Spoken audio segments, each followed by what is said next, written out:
as we look toward the defense, Pat, which of course has gained a lot of ire in the pass defense category. I'm going to guess that you're going to go to the secondary because, my goodness, if there has been a position on the field that's caught some criticism, and justifiably so, but I'll leave it wide open on the defensive side in regards to who could make an impact here in 2021. Yeah, the secondary is a good place to start, given the fact that they ranked, I think, like 6th to last in the country in pass defense a year ago. No Shaun Wade, and obviously that's a separate conversation about his play last season. But Sevyn Banks is a guy who a lot is expected of. He's going to step into that role as the number 1 cornerback, at least to start spring practice, it looks like. And he was inconsistent, I think, to say, to keep it, to put it lightly, I guess, during 2021. He had some good moments, but too many times he was picked on. And, especially once they started to play really elite teams, he was able to get thrown on. He's a guy that needs to take that next step and become, the top level cornerback. And we've seen Ohio State have guys that have progressed throughout their career and kind of come along slowly. Marshawn Lattimore took a while due to injury. Denzel Ward took a year or two. So, I'm not entirely surprised that it takes some time, especially, again, short off season, didn't have a lot of time to work, new defensive coordinator and defensive backs coach in Kerry Combs. Now, again, he'll have a whole new off season.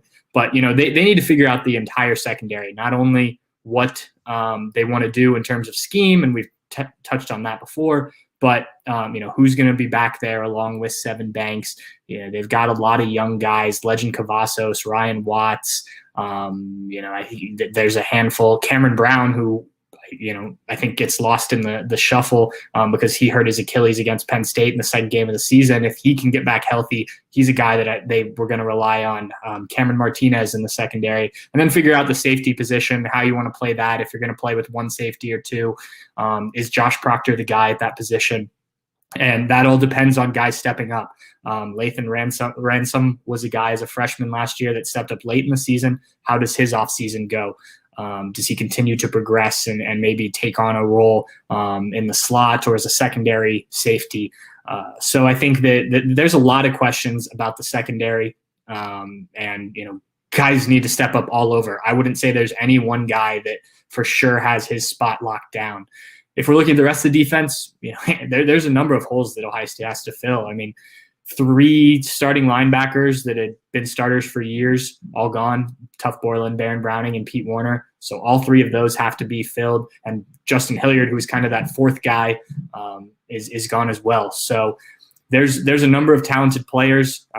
There's guys that will be seniors in Kayvon Pope, Dallas Gant, Taraja Mitchell, who have waited their chance. And I think they're going to get the first crack. But going back to our theme of stepping up, you've got to step up and take that job because there's a lot of young guys behind. Cody Simon, Mitchell Melton. I'm sure I'm forgetting a couple guys off the top of my head. Tommy Eichenberg that are there and wanting to win a starting job or at least be in kind of a rotation.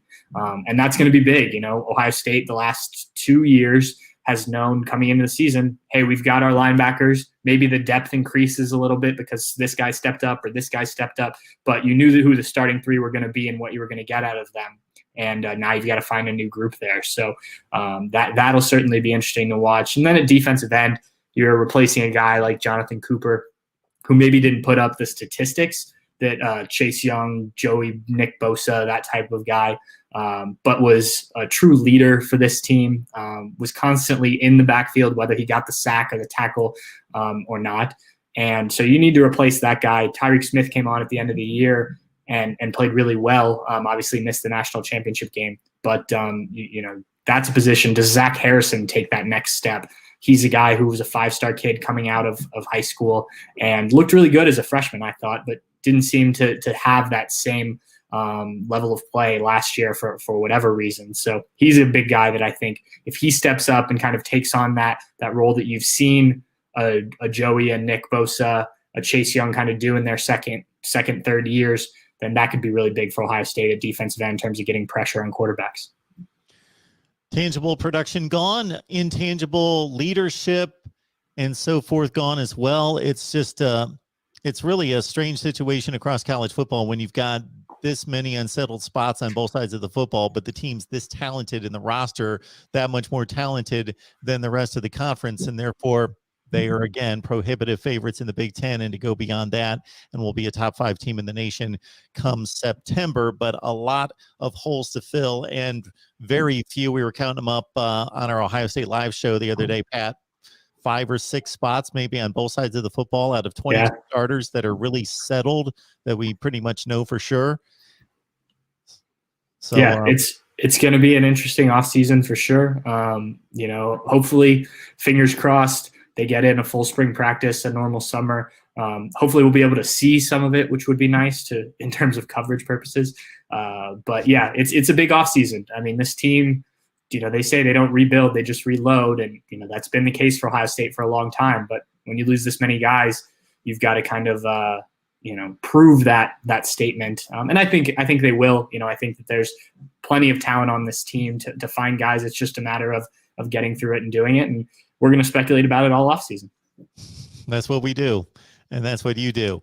And Pat Murphy at Bucknuts certainly does a great job, and that's why we bring him on here. So catch him for the deep dive, the complete coverage. They're over on Bucknuts on 247 Sports.